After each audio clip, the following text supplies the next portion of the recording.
Bonjour et bienvenue mes amis. Ma sainteté bénit le monde. Nous allons aujourd'hui regarder ensemble la leçon 37 d'un cours au miracle, mais nous ne voulons pas regarder comme une idée spirituelle ou abstraite, ou pas non plus comme un idéal à atteindre, mais comme quelque chose de très concret et de très simple, mais surtout une chose, déjà à l'œuvre. Et cette leçon est importante parce qu'elle touche directement une question que beaucoup d'entre nous portent souvent sans même la formuler clairement. Et souvent peut-être encore plus lorsqu'on est en route avec un enseignant spirituel où il y a cette question qui peut apparaître euh, qui est à quoi ça sert? Euh, à quoi je sers, par exemple, ou pourquoi je suis ici, ou qu'est-ce que je dois donner au monde. Et la réponse pour l'ego, avec ce cours, est dérangeante. Tu n'as rien à faire. Tu as seulement à voir, mais pas à voir avec les yeux. Et la leçon commence ainsi. Cette idée contient les premières lueurs de ta véritable fonction dans le monde ou pourquoi ici. Et beaucoup d'entre nous croient que notre fonction est d'aider, d'enseigner, de sauver, de produire quelque chose de valable. Mais quelque chose de totalement différent nous est dit dans cette leçon. Ton but est de voir le monde par ta propre sainteté. Ton but est de voir le monde par ta propre sainteté. Donc, autrement dit, ta fonction n'est pas une action extérieure, c'est une vision intérieure. C'est que c'est voir par ta sainteté, ça signifie voir sans attaquer, voir sans demander que quelqu'un paye, voir sans exiger que le monde soit différent pour que tu sois en paix. Et cette vision bénit automatiquement le monde. Et pourquoi? Parce qu'elle met fin à l'idée du sacrifice. Et c'est dit clairement d'ailleurs, elle signifie la fin du sacrifice parce qu'elle offre à chacun tout son dû. Et si tu regardes honnêtement ta manière de penser au quotidien, si nous regardons honnêtement, combien de fois l'idée du sacrifice, tu appelles ça peut-être pas comme ça, nous n'utilisons pas forcément le mot sacrifice, apparaît tel. Combien de fois nous nous disons « Ah, je dois faire plus, c'est pas assez bien ». Combien de fois je me dis ça lorsque j'appuie sur le bouton « Stop » de cet enregistrement où je dois encore d'abord m'améliorer pour guérir, comprendre. Je ne mérite pas encore la paix, je n'ai pas encore assez donné, et c'est pas assez bien, et ainsi de suite. Et cette logique est profondément enracinée dans l'ego. Pour que quelqu'un gagne, quelqu'un doit perdre. Ça c'est très profondément enregistré, ouais, enraciné en nous.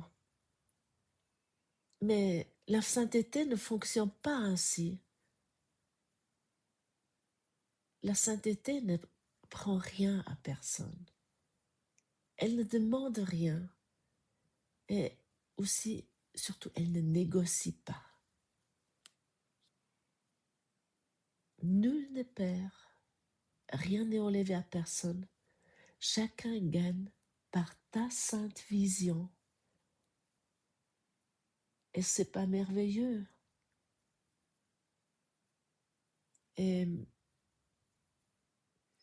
et c'est précisément pour cela que cette vision est si menaçante pour l'ego. Alors pour lui, ces leçons-là, ça commence à vraiment venir dérangeant. Hein. Au début, peut-être l'ego qui apprend ce cours avec nous. Hein. Il n'est même pas contre que nous apprenons, que nous faisons ce cours au miracle, bien au contraire. Parce qu'on peut tout utiliser, soit avec l'ego ou soit avec notre véritable soi. Hein. Et la leçon est très directe. Il n'y a pas d'autre façon d'ôter l'idée de sacrifice de la pensée du monde. Toute autre façon de voir exigera inévitablement que quelqu'un ou quelque chose paye. Et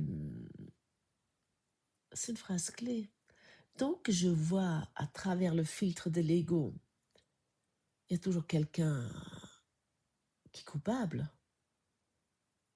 Et ça, nous avons assez d'exemples à l'extérieur, hein, et souvent très très forts. Hein. Prenons ce qui occupe le monde entier maintenant, c'est les Epstein Files, ou ici, moi j'habite pas très loin de Crans-Montana, et il y a aussi, on a trouvé le coupable, le tenancier du bar. Et c'est incroyable ce qui se passe aussi à ce niveau-là. Parce que, oui, avec le travers le filtre de l'ego, il y a toujours quelqu'un qui est coupable. Quelqu'un doit changer. Ou quelqu'un doit faire plus. Ou quelqu'un doit comprendre enfin qu'on est tout ça là aussi. Moi, oui. Je me mets moi-même sous pression spirituelle. Tu connais ça aussi, alors ça, c'est ça, mes amis. Faut quand même que je vous le partage. Ah, ça c'est... Je peux me mettre dans un stress spirituel. Oui, mais qui me met sous cette pression? C'est l'ego. Combien de fois je me dis, est-ce que j'ai assez fait? Est-ce que j'ai assez donné? Est-ce que j'ai assez travaillé sur moi? Est-ce que ce que je dis avec ce podcast était assez bien? Est-ce que c'était vraiment juste? Est-ce que c'était vraiment parfait? Puisque j'ai de l'ego, j'ai une très grande ouais, idée de la perfection. Et je suis comme ces sauteurs en hauteur. Peut-être tu as déjà vu ça, ceux qui font le saut en hauteur. Ils mettent toujours la barre plus haut. Mais qui fait ça? C'est l'ego. Rien d'autre. S'ils sautent 3 mètres, il leur faut 3 mètres 5 et ainsi de suite. Et l'ego me fait beaucoup croire cela si je ne suis pas vigilante. Et cette tension intérieure est le signe clair que je suis encore dans l'idée de sacrifice. La sainteté, elle ramène l'entièreté à la conscience. Or, c'est par ta vision que son entièreté est ramenée à sa conscience. Ça, c'est une phrase très importante. Parce que la sainteté n'exige rien. Et c'est peut-être l'un des points les plus libérateurs de cette leçon, qui dit « Ta sainteté le bénit et n'exigeant rien de lui, ceux qui se voient entiers n'exigent rien. » Et regardons cela honnêtement. Quand est-ce que nous exigeons quelque chose? Nous exigeons quand nous nous sentons incomplets. nous demandons quand nous croyons qu'il manque quelque chose. Mais si toi et moi, nous nous voyons entiers, que pourrons-nous exiger? Et la sainteté ne corrige pas les autres. Elle ne tente pas de fabriquer un monde meilleur. Elle inclut. Cette inclusion, oui, est déjà une bénédiction. Lorsque tu inclus tout, c'est la bénédiction. Et, et nous avons aujourd'hui une possibilité incroyable. Nous pouvons constater que nous pouvons tout donner sans rien faire. Cela semble être paradoxal pour l'ego, mais c'est central dans ce cours. Il ne s'agit pas de produire quelque chose, il s'agit de laisser agir, de reconnaître. Laisser se oui, oui, de laisser libre, de se libérer quelque chose, laisser être les choses, simplement. Constater que c'est déjà là. Et la souffrance vient de quoi? Elle vient de ce que nous... parce que nous croyons nous ne donnons pas assez. Elle vient de ce que nous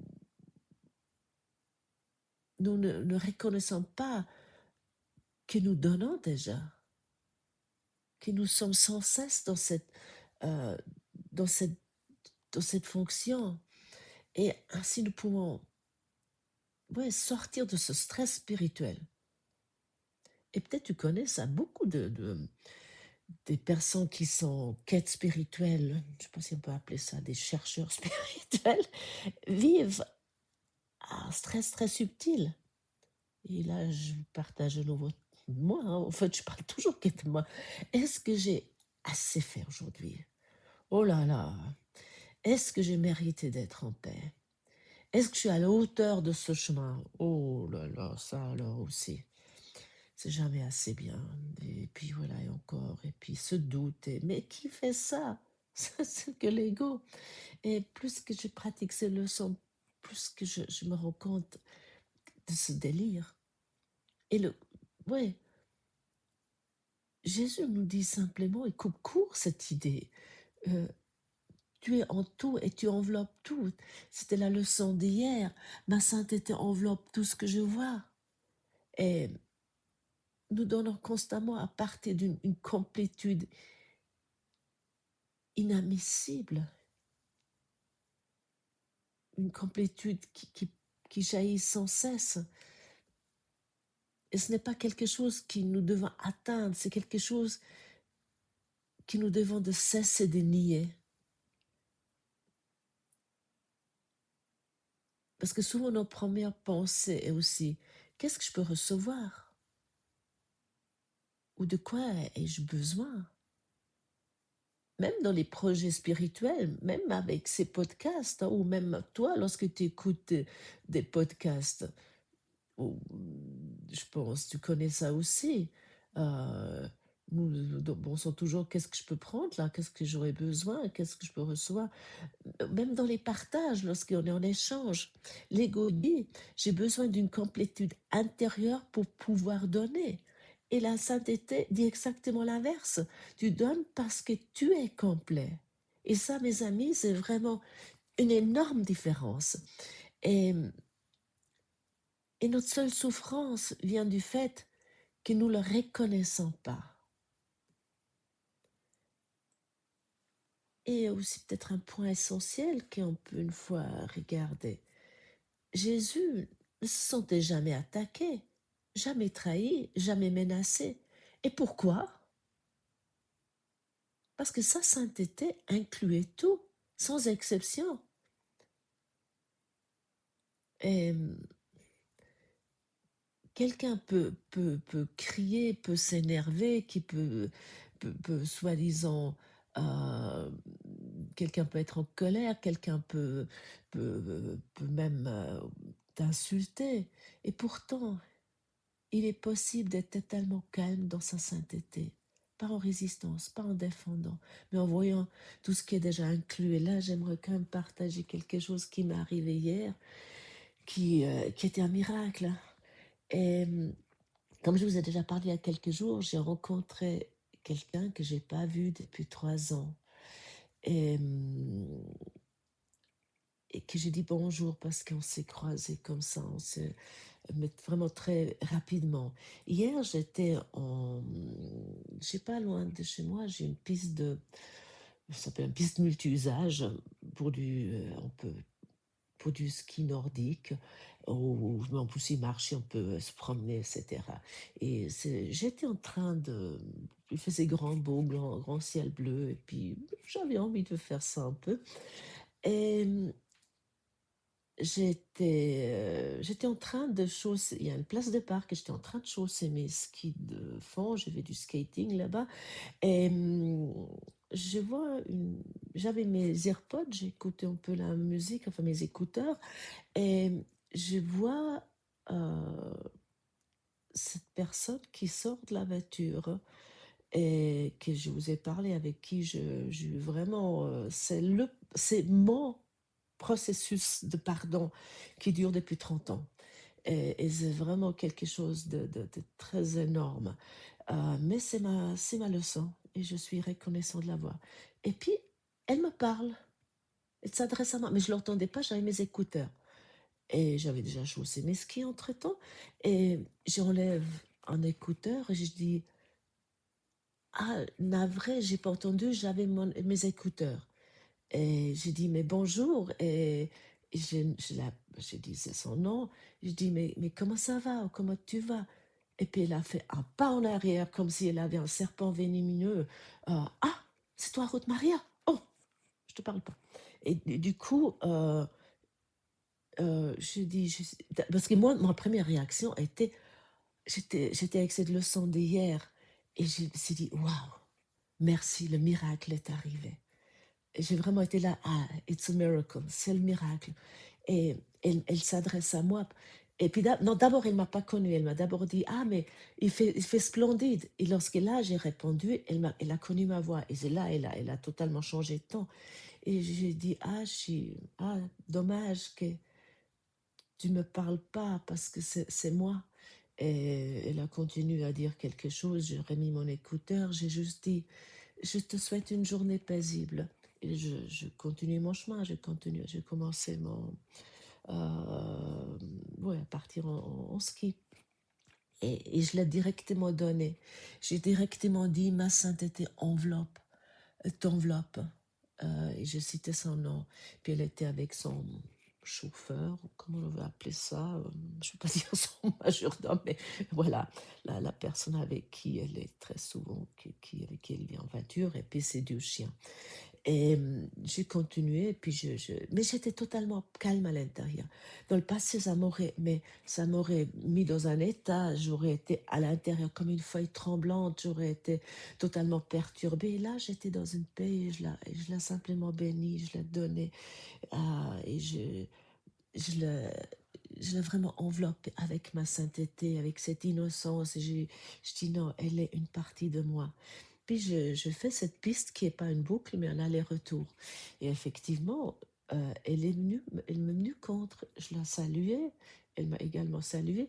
Puis comme c'est une piste qui monte un peu, donc plus haut la neige, les conditions étaient beaucoup meilleures parce qu'en bas où je suis partie, la piste était déjà où il fallait traverser des endroits où il y avait plus de neige. Donc je voulais rester en haut.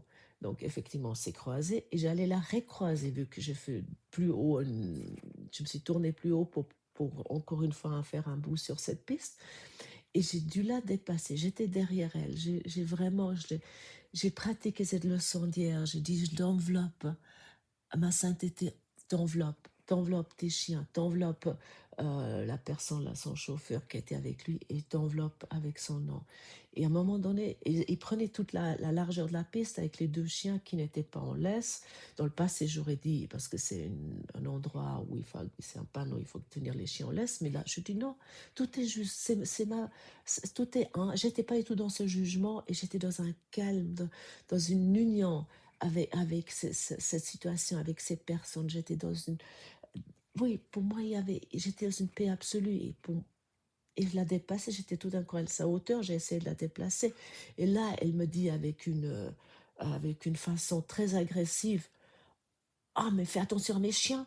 euh, et j'ai juste dit, je ne suis pas dans la haine. Euh, j'ai rien dit de plus et j'ai continué. Bon, bien, et j'étais mais dans une calme, une union. J'étais attachée à ce que je suis véritablement, à ma sainteté. Ça incluait tout. J'étais dans, et c'était pour moi quelque chose qui était totalement nouveau parce que normalement, c'est l'âme. Lorsque je la croisais, bon, ça faisait 3 ans pas, mais avant, ça me sortait totalement de ma paix parce que c'est quelqu'un qui, je projette ça, hein, c'est ma projection et ça fait partie de moi, de ma haine. Et j'ai pu vraiment constater, peu importe ce qui se passe autour, je suis dans une paix absolue, je suis dans une unité absolue, je suis dans un amour absolument absolu. Et, c'est possible d'être totalement calme dans la sainteté, mais pas en résistance, pas en défendant, mais en voyant que tout est déjà inclus. Et, et j'aimerais encore peut-être rajouter, ça, peu importe si ça, ce qui commence à l'extérieur, la sainteté est là. Je peux bénir cette personne et la reconnaître que derrière toute réaction, elle fait partie de moi, de cette sainteté, de cette innocence. Elle est totalement immaculée, tout ce qui l'entoure. Et c'est important aussi, aujourd'hui, n'essayons pas de faire de cette leçon un trait de caractère de l'ego. Créez pas un ego gentil, un ego spirituel, un ego sain. C'est épuisant. L'ego ne se laisse pas guérir. L'ego se dépose. Si j'essaie d'être sain avec l'ego, je me fatigue. Je reconnais la sainteté, qu'elle est déjà là. Et l'effort tombe. Si j'aurais essayé d'être gentillère ou d'être aimable ou de me dire oui, oui, oui. Non, mais j'ai pu vraiment vérifier ça parce que j'étais à l'intérieur totalement calme, totalement alignée, totalement dans l'unité, totalement dans l'amour. Et ta sainteté et le salut du monde, comme c'est dit dans le paragraphe 3, je crois, oui, dans le paragraphe 3, euh, il n'y a pas d'action, il n'y a pas de discours, il n'y a pas d'explication. Non, mais c'est une reconnaissance silencieuse. Dans ta sainteté, toutes choses sont bénies avec toi. À ce moment-là, nous ne sommes ni des prêcheurs, nous ne sommes pas là pour convaincre ni pour corriger. Simplement, voir suffit. Et dans ce voir, le monde est déjà béni. Merci d'avoir pris ce temps avec moi et à demain pour la suite. Prenez soin de votre